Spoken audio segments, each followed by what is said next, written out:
ตอบโจทย์วันนี้ดิฉันณัฐฐา โกมลวาทินมาเยี่ยมบ้านเอกอัครราชทูตอังกฤษประจำประเทศไทยค่ะท่านทูตอาซิฟอามัดทำงานในหน้าที่นี้มาเกือบครบรอบ1 ปีแล้วนะคะซึ่งเป็นปีที่เกิดเหตุการณ์สำคัญในไทยมากมายไม่ว่าจะเป็นการเลือกตั้งหรือว่าภัยพิบัติน้ำท่วมที่กำลังจะผ่านพ้นไปขณะที่อังกฤษเองก็มีความเคลื่อนไหวนะคะปีหน้าจะเป็นเจ้าภาพจัดการแข่งขันกีฬาโอลิมปิกปี 2012 สมเด็จพระราชินีอลิซาเบธจะครองราชย์ครบรอบ 60 ปีกำลังจะมีการเฉลิมฉลองกันครั้งยิ่งใหญ่ค่ะแต่ปัญหาสำคัญขณะนี้ก็คือคนอังกฤษกำลังเผชิญกับวิกฤตหนี้เงินยูโรในยุโรปกำลังลุกลามไปทั่วยุโรปคนอังกฤษเองมองเรื่องนี้อย่างไรนะคะและกำลังจะต้องปรับตัวกันอย่างไรบ้างวันนี้ท่านทูตอาซิฟอามัดจะตอบทุกคำถามค่ะมาถึงบ้านท่านทูตแล้วต้องให้ท่านพาเดินชมบ้านสักหน่อยนะคะและทำความรู้จักกับตัวตนของความเป็นท่านทูตคนอังกฤษเชื้อสายบังคลาเทศค่ะท่านทูตอธิบายว่าความที่มาทำงานในเมืองไทยนะคะก็ช่วยเตือนใจว่าท่านทูตมีหัวใจเป็นคนเอเชีย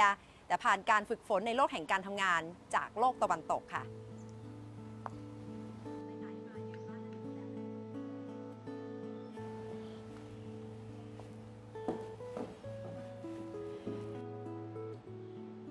Your residence is very relaxing atmosphere and very elegant. Can you just show us around?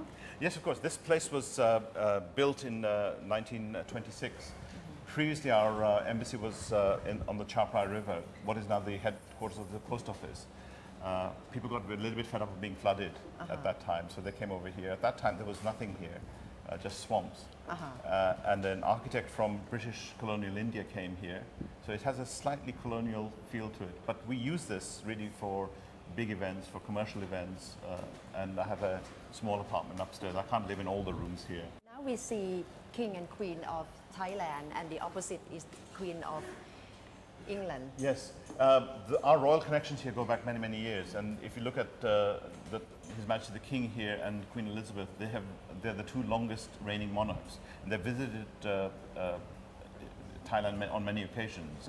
When I last checked, I think the Queen has been here at least 4 times, which is incredible when you think about other places that she has had commitments to visit. Yes. And there are photographs here of the whole of the royal family in Thailand meeting the Queen. Yes, you can if you look at this one. I love this photograph. If you look at that, it shows that in 1996, everybody turned up. Mostly, how do you spend your time in your residence? Mostly doing 2 things. One is actually working because we have many functions here. Yes, it's your office it's too. It's my office too, but it's also a place for family life as well. And my new grandson, who's only 1 year old, he's been in. You're now a granddad. I'm a granddad, oh, and he's been here 3 times already. And even now, although he's back in the UK and he's only 1 year old, whenever he sees me, he says "Sawadee Khao." Oh, it's really he cute. says hi. Yeah, he says Did you teach him? Yes, my staff here. Whenever they gave him ice cream or something, they'd say "Sawadee Khao." I see. What is the Thai phrase that you find the most useful for you? มักเป็นไร ไม่เป็นไร Why? Because I think it means you can take the good things, difficult things. If something goes wrong, it doesn't matter. You can go with the flow. You can enjoy things. I like the word sanuk as well because it makes people quite happy. Yes. But what is really frustrating for me, I speak 5 languages, but I only had 8 days notice to move to Bangkok as ambassador. So in 8 days, I've not been able to pick up too many words. But people are now saying, actually, you're cheating us. You probably understand more Thai than you But you keep quiet. Well, I think it's because if you speak many languages and if you are genuinely interested in people, you can actually understand the sentiment. I went to Ayutthaya to deliver flood relief before even imagining that Bangkok would have a problem. And on the boat, a lot of people were saying, how come before we even explain something, you know what to do? I said, you get a sense of what people are talking about. But you didn't really understand at that time. Not word for word, but I understand the sentiment. That's why I say to people that my brain is Western, my heart is Asian. And I'm sure you keep abreast of how Thai thinks because you have Twitter and you communicate with Thai people quite regularly. How do you find using social media useful as a diplomat? No, I think it's good because you can reach people in a way which you wouldn't otherwise be able to do. Because quite often what actually happens is that you only have a set number of people who are people know to invite to a reception or for me to go and meet. This way, people who you may not find at all find that they can reach you, and then they think, oh, maybe an ambassador is too grand for me to write, but they see that I'm responding and we're having a discussion. Sometimes it's about important things like football, and sometimes it's about less important things like politics. And do you have friends, more friends or more foes, as you reveal that you are Liverpool fan Well, in Thailand? I'm very, very lucky because I have 5 million Liverpool fans here. 5 million, rivaled only by Manchester United. So I'm in good company. So more friends than foes? I think more friends, and increasingly more as we succeed as a club. So Thailand is quite a familiar place for you because Thai people love football too. It's one of our best exports. The English Premier League as a whole is very popular here. You see football clubs that came, Chelsea came last year, Liverpool came 2 years before. Next year we might see Everton here. You know, there's big interest here in this game, and it's exciting, and I'm glad because it means that I can watch live football matches here, sometimes at very early in the morning.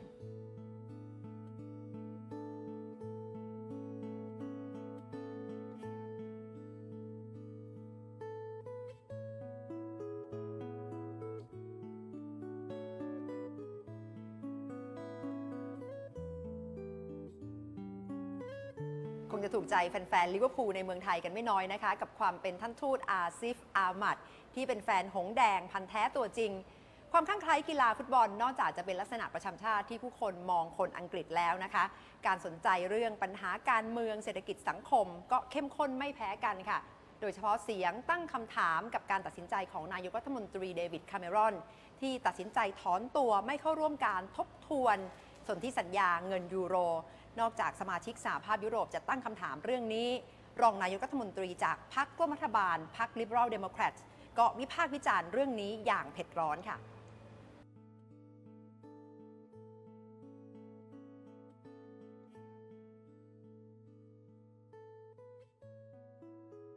Yes, I see it must be a very tough decision, but people are assuming that Britain is isolating itself from the rest of Europe. Far from it. Europe is our most significant trading partner. What happens in the Eurozone matters to us. What we are saying is that we will support even now, and we will continue to, as each member state or the rest of the Eurozone adopt policies that lead to budgetary control and economic growth. We will be partners. We will support this. We will work with them on foreign policy agenda. And don't forget, our alliances go beyond even the EU. We are an active member of NATO. All of these things are still on the table. The only thing we have disagreed on is one treaty amendment. Nothing else. The rest remains. And the substance of what countries need to do, we're fully behind them. For you, Britain is still fully support for EU integration. We want economic integration. We want coordination. But we don't want our sovereignty to be encroached any further. The people of Britain have made that very, very clear. Looking at Britain politics, I can see how coalition government is shaken because Deputy Prime Minister Nick Clegg doesn't agree with what the Prime Minister have done. So what do you think will be the outcome, the aftermath after this of coalition government? The great benefit of the UK's parliamentary system is that there's vigorous debate. And the opposition was very, very fierce in challenging the government. Within the coalition, there are discussions, and these are going on every single day. So I don't think it's unusual for members of the cabinet within the same party and outside the same party. And if you look at the Liberals, they have a long tradition of being wanting to be part of the European debate. So I don't think this is a make or break time for the coalition. I think the overall agenda that was agreed shortly after the elections is still there. And I think it's worth remembering that the austerity measures that the UK agreed are part of the coalition's deal, and that hasn't broken. Given that the European economy is now in turmoil, having so much difficulty, what do you think will be effects on investment in other countries, especially British investment in Thailand? Well, the good news for us, if you look at investment in the UK itself, is that we are ranked as the easiest country to do business with, invest in Europe.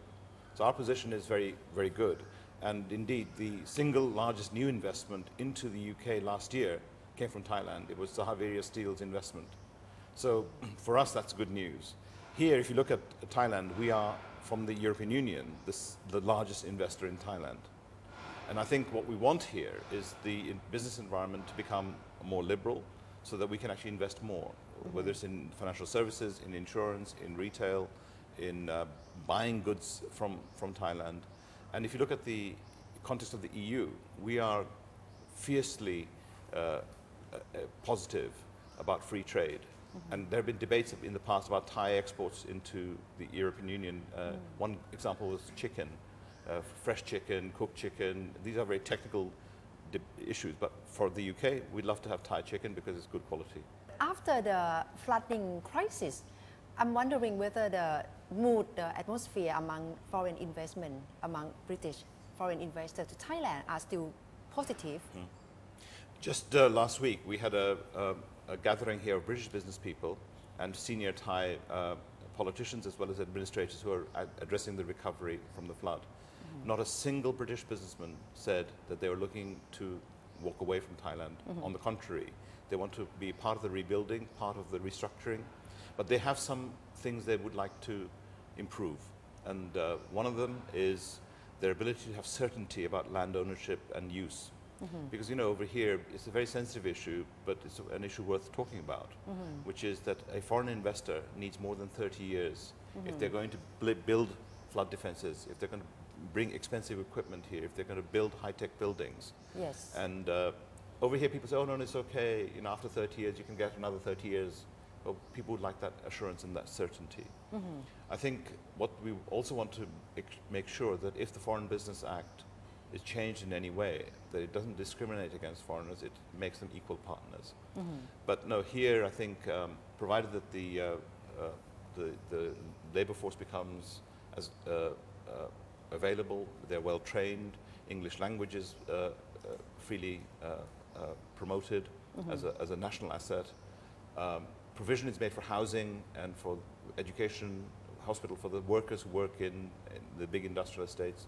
I think all of these things will be positive, not just for British business here, but for Thai business too. Yes. When British investors look at Thailand, what is the strength of our country? The diversity of the economy. You know, here you can go from one end to the other. You can take primary products like rubber right through to very high-tech ingredients. It was very interesting that when the Ayutthaya Honda factory was having difficulty under the flood, the impact was felt in Swindon. The components were missing. These are sophisticated inputs, and Thailand has a good reputation there. So that's number one, very, very good. The second thing, I think, is that the wider service industry here is available. Transportation, although it can be improved going beyond Bangkok, but you know, it works well.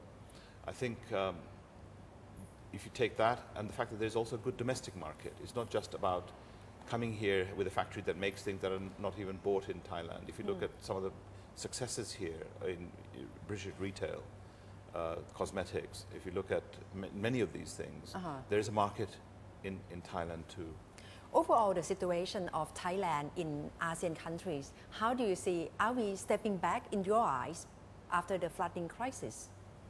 Now, you know, the floods this year did not just affect Thailand. Cambodia, the Philippines, Vietnam. This is a phenomenon of climate change, and that's another big discussion we need to have with Thailand. We've just concluded a very successful discussion in Durban, but Thailand still has not committed itself to tangible emission targets, and we want to work with Thailand to achieve that. So there's a big picture of Thailand showing the world that it is joining the climate debate in a serious way. That's number one. The second thing really is that I've always said that, you know, Thailand is a big player in ASEAN and indeed in global affairs. And much of Thailand's foreign policy over the last 5-6 years has been driven by internal politics and almost an inwardness in Thailand.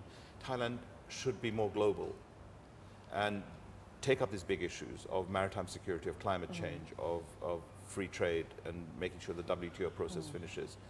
And if Thailand is a force for good within ASEAN, and it should be, working with the other partners, it should be treated as an equal with the bigger economies and be a part of the solution for the economies that need to catch up. And I hope that in the years ahead, Thailand will be more assertive in ASEAN, but a force for good. So your recommendation for Thailand is to look beyond ourselves to see how the global economy or how global society is moving on? Yes, to reflect what Thai people are already doing. I think the government is falling behind its own people. Thai people, businesses are global. They're traveling.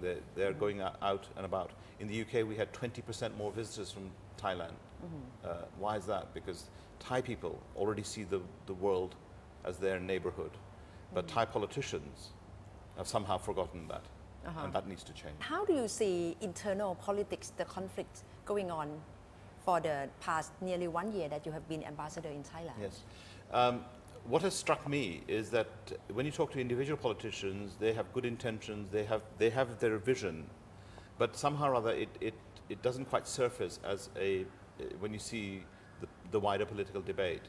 The debates are sometimes very technical about small issues, about this article, this reform, micro issues. The big picture, I think, is somehow missing, and part of that, I think, is about ideology. And quite often I ask, what is your fundamental principle? What do you want? Do you want liberty? Do you want freedom of the individual? Do you want communal action? And these are all big debates that other politicians have in other countries. I think there's a great need here for reconciliation in its biggest sense, of people really putting aside some of the smaller petty differences and really look at the big picture of what this country actually needs. And you really don't have the luxury of standing still right now. You have competitors all around you in ASEAN, China, India, the bigger nations. And there are many, many things that need to be addressed here. Health services, infrastructure, access to credit, making individuals more prosperous, dividing the wealth in such a way that the divisions are not as stark as it is now. I think there's a big gap between the very rich and the not so rich. Yeah.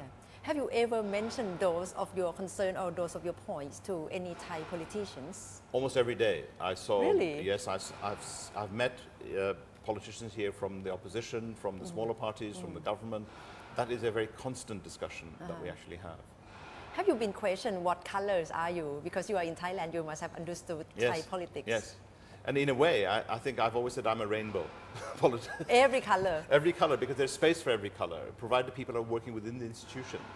But it's when the colors are divisive or confrontational, that's when I think color politics is perhaps less helpful than it would be. But I'm a great fan of good political debate, of ideological conflict, where people are sort of saying my vision is better than your vision, and then ask the people of Thailand to decide. Equally, if you're in opposition, the tendency, not just in Thailand but in many other countries where democracy is still evolving in some ways, is the politics of overthrow. The opposition see their role as finding the first opportunity to throw the government out. Our view is it's better to allow the government to serve its full term and let the people decide. Talking about the royal wedding, to what extent has it boosted up popularity of royal family among British people? No, well, I think the royal wedding was a great occasion for the British people, and indeed globally people really enjoyed the celebration. And next year we also have the Diamond Jubilee of the Queen, 60 years of her reign, and there'll be huge celebrations behind it. And if you look at throughout our recent history, we look at a monarchy that has had to renew itself, connect with its people, modernize. We have Her Majesty the Queen using the internet, accessing Buckingham Palace. We have Prince Charles picking up causes like the environment and bringing less fortunate communities within the UK into employment and business through business in the community. You have the Duke of York being a very good ambassador for Britain in terms of trade and commerce, and that role will continue. You have Princess Anne working for charities like Save the Children and having previously been an Olympic athlete herself. So I think through all of these different ways, our royal family is communicating and reaching out, but also changing itself. Our royal family is accountable for the amount of money they spend. The budget is transparent. Princess Anne was once famously issued with a speeding ticket. She paid. So everything has to be revealed, has to be transparent, Yes. all the expense. Yes. And they are also sharing the austerity. The budget is a little bit smaller than it was before. Yes, I just read in the news that the income of the Queen will be frozen until 2015. Yes, that's because my income has been frozen too, as civil servants and others, and quite rightly so. I think it is the royal family's way of showing that they're not immune from the economic difficulties we face. Looking back in the past 10 years, how the status of the Queen has changed? I think if you look back, and some of it was very apparent, if you remember the time when Princess Diana was tragically died in the accident, there was a somehow mood, was the Queen going to come out? Was she going to participate in this national sense of bereavement? And I think there was a realization that something had happened. And there came a moment where that whole thing changed again, and she was out and about talking to people, empathizing with people. I think the language that our royals use is changing. And partly it's because our royals, and I've worked with Her Majesty the Queen on overseas travels, particularly in Nigeria for a 4-day period, so I've seen at close quarters. What she does, and many other members of the royal family do, is they break away from this attempt by the entourage, the court officials, to almost control everything. They have freedom to be independent. Not just freedom to be independent, but they said, look, we don't need all this formality. We don't need people to worry about how to curtsy and how to bow and how to do this. Let's have a conversation. They can just say so. Whatever they want. And they enjoy normal conversation with normal people. And quite often it's not the individual royal who insists on these things, it's the people who are working around them. And I think there are lessons in that for every royal household around the world. It's perhaps quite difficult to draw parallel with the Thai royal monarchy, but with the controversy of lèse-majesté law, what do you think of it? I've traveled all around Thailand, and I've dealt with Thailand now for 8 years, most of it from London.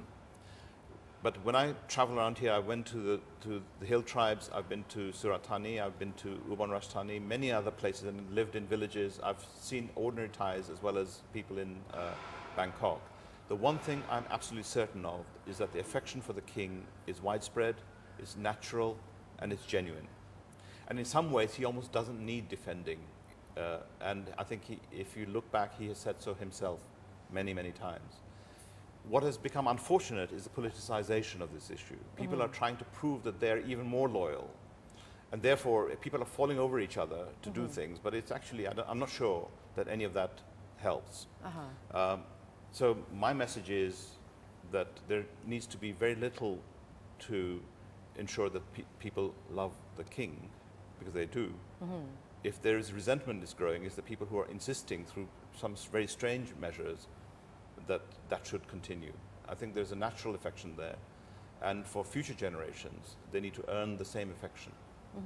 But for the debate of for and against lèse-majesté law, do you think for a healthy society, should it be carried on? The UK believes in the very general principle of freedom of expression.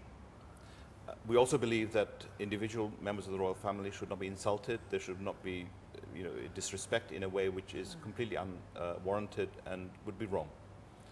But what we think, and this is in line with His Majesty's own wishes, there should be a debate about the role of the monarchy, the constitutional position, what they can do, what they can't do. What role can they play when there's a need for reconciliation, or if there's a big crisis, as we have in the UK, every now and then the Queen may need to arbitrate if there's a complete political impasse. She's done so in the wider Commonwealth before. So I think in that sense, there are dangers. And then what you actually have, which you're having now, is a situation where sometimes unintentionally or vulnerable people are targeted, and the laws are very strict. And in some ways, some of the sentencing can be quite disproportionate to what people may have been alleged to have done. And that, I'm not sure, helps the image of the monarchy longer term. And I'm not entirely sure that that's what the monarchy actually wants. You must have felt the sense of how Thai people are quite sentimental over this issue, especially on the argument over the website of the US Embassy. Does the UK Embassy have the same plan to open web board for people to share comments on any discussion?